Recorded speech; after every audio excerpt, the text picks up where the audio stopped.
Hello everybody, welcome to Off Grit, a channel dedicated to helping you live a lifestyle of self-sufficiency. And today is December 24th, and we're going to be talking about a T-post fence. Now, this is a short T-post fence. This isn't something for holding cattle out or in, but this fence is a real good small perimeter fence. It's easy to do, you don't need a lot of tools, and it's fairly inexpensive. So here we go. What you're looking at here is the finished product minus the door. That requires its own video, but as you can see here, it's not a big fence. It's a 20 by 24 foot fence, and it's going to be used to house a solar array. Right now the panels are just on the ground temporarily until I build that structure. But you can see here the idea is pretty simple. It's just a fence to protect here, and that's really all it's there for. So first I'm going to show you guys here what the array is going to look like, and you can see here it's going to be pretty high off the ground here, but the reason for the fence is because underneath here I'm going to be putting a garden under here, and the panels are going to actually shade the garden, and I'm going to put a water catchment at the bottom. So at first you're going to want to lay out your perimeter, and what I did is I used masonry string such like this and just made my grid the way I needed the fence to be set up. And you're going to need some tools. First, I found these gloves to be helpful. These are the cheap gloves you can get at Walmart. They're maybe $3, and I found these work great for this type of project, especially if you're working with barbed wire, because they seem to protect my hands pretty well. Next, you're going to need your fencing material. There's a wide range of things you can use for fencing, but barbed wire is pretty common, and as you can see here, I'm just showing you all the specs on the barbed wire.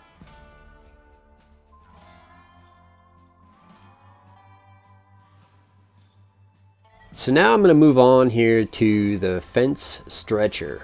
Now, these go by a lot of different names, but really that's what they do, so I just call it a fence stretcher. But I like this particular rig here. They have different designs, but I found this works pretty easily, and you can find them at Tractor Supply. This is what they look like when there's paint on them. So here I'm just going to show you real quick how the mechanism works. There's a spring-loaded little clamp here that you put your fence in, and I'm going to show you here later in the video how it actually works in action. But yeah, that's it. And I'm going to be using this. You don't have to have one of these if you're doing a small fence like the one I'm doing. I just decided to do a demonstration for you guys, but for this small fence you can actually do it by hand. And now of course you got your fence pliers. These really do come in handy. I think you should really buy these. They're like $20, and they have a few different features on them that make them really good for this type of thing. So they have some cutters as well as some pliers on them, and so that's what I'm going to be using here. And of course next you're going to need your T-posts. Now T-post lengths, those can really just depend on what you need them for. I went with the 6-footers, and I think they're about $1 a foot now, so they get a little bit pricey. Next you're going to have a T-post driver. You can use a manual one, that's the most common method, or you could go out and buy yourself a nice fancy motorized one, a gas one here. These can range in price. What I decided to do is take my old jackhammer, demolition hammer, and cut off one of the manual T-post driver tops and weld it to one of the bits here. Definitely don't have to do this. This is just something that I wanted to try out because I didn't want to buy a gas one, and I actually have to drive lots and lots of T-posts out here, so it's something worth considering for me. So here it is. It's not pretty, but it does work, and it made quick work of these T-posts. So I'm going to show you this in action here.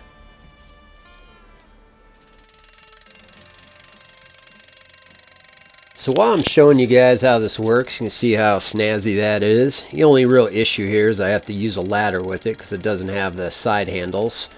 But I want to talk about spacing of your T-posts. Now, spacing of your T-posts is really going to just depend on what you want. I found that 10 foot is the maximum you want to go when you're putting up this wire fence. But you could go a little further if you really needed to, or even closer, which is what I did. So that's something you'll have to just consider when you're going to lay this out. But here you can see again how it works. Works real good.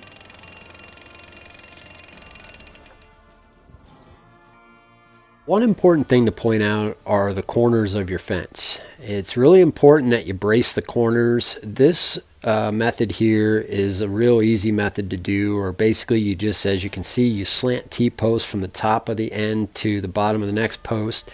They do sell contraptions and brackets for this. The wedge lock is a real popular one, and here it just shows you how it works. However, what you will find is they are quite a bit pricey if you're going to be doing a lot of fence corners, so I decided to do it the way I know how, which was to weld it here. Now, the reason you're going to do the corners like this is to keep the tension on your wire that you're going to run across, because if you don't do it, it will eventually, no matter how tight you think it is, it's eventually going to pull on that post and you're going to have loose fencing. So it is something to do. And another method is you can do an H-post on the corners, but I find this to work real well and it's easy to do, so that's the method that I went with.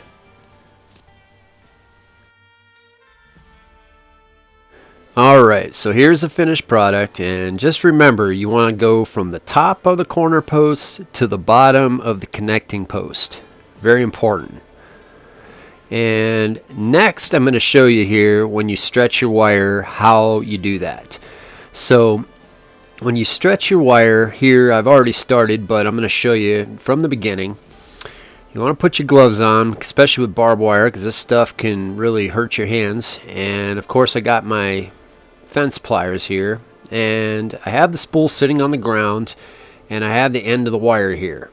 Now you can see here what I do is I take 2 lengths of these fence pliers. I found this to be the easy way to remember, and that's going to be where I start wrapping around this corner post here. Now this is the end here, so what I do is I wrap it good and tight. You almost want to bend the wire with the T-post here as best you can to get it on there nice and tight. So what I found is you go around twice, and then I have a little mantra here where I go over the bridge, under the bridge, and I bend it there nice and tight, and then I do it again over the bridge, under the bridge, and then I'm going to take the remaining amount of wire and I'm just going to loosely wind it around the wire here to keep it nice and tight. And also it's nice to have that extra wire just in case you ever need to mend the fence or whatever, so you always want to have a little bit of extra. And once that's done, then you're going to take your fence and your fencing wire, and you're going to move it along. You can see here I have a pole that I'm using to guide this. There's lots of setups you can do. You can use a cart depending on how big the fence is. For a short fence this works just fine. And once I have it all stretched out there to the next post, now I'm going to show you how I do this. Now same thing, I'm using the length of the fence pliers here times 2, and that's where I'm going to cut it. And you'll find that cutting the fence with these pliers works really well. They have a special area to cut the fence, and I found they work really well. I'm showing you that here. And then I'm going to just cut it, and here it looks like I forgot so I had to remeasure. 1 and 2, and I cut right there.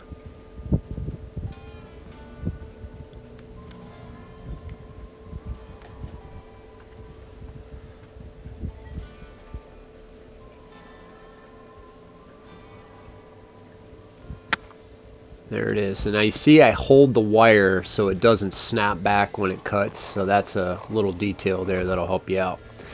So on this area here, I'm going to actually not do the same technique I did on the last part of the wire here, because I'm going to be using a fence stretcher. So I need this fairly loose here. So all I do is I go around here twice just to hold it in place. And then I just wrap the wire in here just to keep it secure long enough until I use that fence stretcher. And that's really all you got to do. Now you can see here, like I said, you want to have extra wire. And that extra wire is going to come in handy if a fence breaks or if you need to mend the fence ever, and the wire will already be there. So it's very important to have that. So here is where I'm going to show you the fence stretcher. And the fence stretcher, at first you'll look at it and you may be like, man, I don't know what the heck this thing does. But really it's a real simple mechanism. And so you see here it has those notches, and that's what you're going to do is you're going to open the jaws up as far as you need them here. You know, usually I'd take it a little bit past where the wire ends there. See here, so I bring it out a little bit. And then you're going to just simply press on that little clamp there that I showed you guys. And that clamp there will grab onto the wire. So there you can see it opening there. It just clips right on. And once it's on, I'm going to have to move the camera for you. And you just start tightening it. And you'll see here it doesn't take long.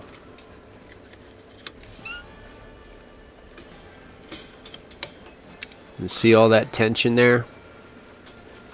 So then you're just going to leave it in place. And now this here can get a little tricky, but you just leave it in place, and this is why you wanted your wire on nice and loose so it's easy to get apart here, especially with the barbed wire, because it can get pretty tricky and the stuff will cut you up if you're not wearing gloves, so make sure you're wearing gloves. And I don't know if you can hear in the background here, but it is raining here, which is kind of weird. Wasn't supposed to rain today. Anyways, so yeah, so once I finally get this wire off, like I said, it can be a little tricky here. I'm showing you this in real time. Then what I do is I just come back here and I stretch it out nice and tight here, as tight as I can get it. And then I'm going to do the same exact method I did on the end there, where I will go around twice. And then I go over the bridge, under the bridge, over the bridge, under the bridge. A couple important things that I want to note here. As far as the spacing on your wire strands, that's really up to you. I just basically did a tape measure method where I measured the distance from the pole, from the ground up, and just, you know, divided it by how many strands I did, which was 5. Also, another thing is if you want to know exactly how far to put your post in, I just put a piece of painter's tape at the bottom of the post and measured how far I want them in. So here I'm going to show you the next thing, which are the wire clips. Now when you get your T-posts, they're going to come with these wire clips. And these clips you're going to look at, you're not going to have any idea how to put them on, but I'm going to show you how simple it is. Actually, I also forgot to tell you, you're going to want to have a screwdriver handy. And a screwdriver is all you need, a flathead, and I'm going to show you a quick method of putting these things on right now. You don't need any fancy contraptions. Here we go.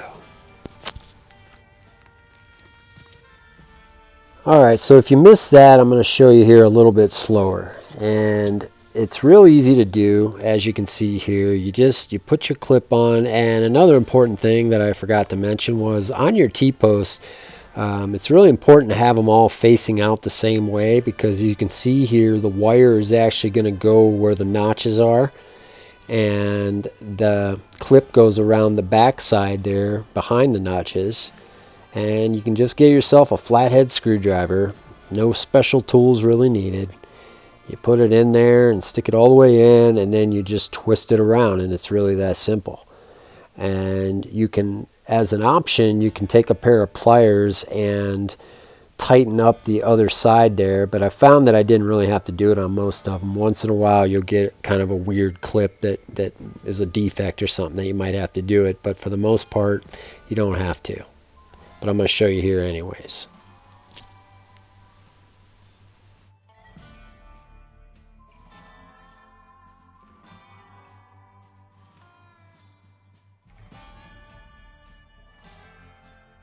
Alright folks, so there it is. That's how you put together a T-post fence. And if I left anything out, feel free to leave comments. I'd like to thank you all for watching. Thank you for the new subscribers, and if you haven't subscribed, please continue doing so. I'm going to keep putting videos out for all types of different DIYs and homesteading related content. Talk to you soon.